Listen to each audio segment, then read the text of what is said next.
আসসালামু আলাইকুম আপুরা, কেমন আছেন সবাই? আজকে আমার ছেলেকে নিয়ে বিকেলে আমি গিয়েছিলাম বুবু ওয়ার্ল্ডে। তখন প্রায় 4:30 নাগাদ। এটা বাইরে ভেতরের দিকে মানে সিঁড়ি দিয়ে উঠতে নামতে পরিবেশটা ছিল এরকম। ভালোই সময় কাটিয়েছিলাম আমি আমার ছেলেকে নিয়ে। এরপর আমি দেখলাম রেস্টুরেন্টের ব্যবস্থা আছে, আপনারা চাইলে নিচে নেমে রেস্টুরেন্টে খেতে পারবেন। তারপর লিফটে করে উঠলাম, লিফটের ব্যবস্থা ছিল। ওঠার সময় তো আমার ছেলে অনেক এক্সাইটেড ছিল, আর আমি যেহেতু প্রথমবার গিয়েছিলাম ভিডিও না করলে পারলাম না। লিফট থেকে বেরোয়ার পরে একদম রাইট সাইড লেফট সাইড দোনো দিকেই ছোট বড় সবার জন্যই রাইডারের ব্যবস্থা ছিল। তো এই পাশে এইটা পুরাই অ্যাডাল্টের, আর এটা ছিল ছোট বাচ্চাদের জন্য, যেটা আমার ছেলের বয়সে বাচ্চা খেলতে পারবে। এখানে অনেকগুলো ছোট বড় পুতুল ছিল, যেগুলো আপনারা চাইলে পারচেস করতে পারবেন।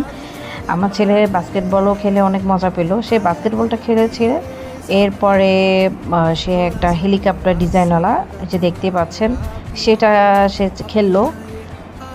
সবই আসলে ইলেকট্রনিক সিস্টেমের জিনিস বাস্কেটবলটা ছাড়া। এরপরে সে এটাও চললো, এই রাইডটাও অনেক সুন্দর ছিল।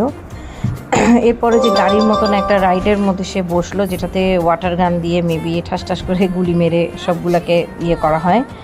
তো আসার সময় আমার ছেলে বায়না করছিল যে মানে অটো রিক্সা চলবে, সেটাতে করে আমার ছেলেকে নিয়ে বাড়ি ফিরলাম। খুব সুন্দর বিকেল কাটালাম। Tata, bye bye.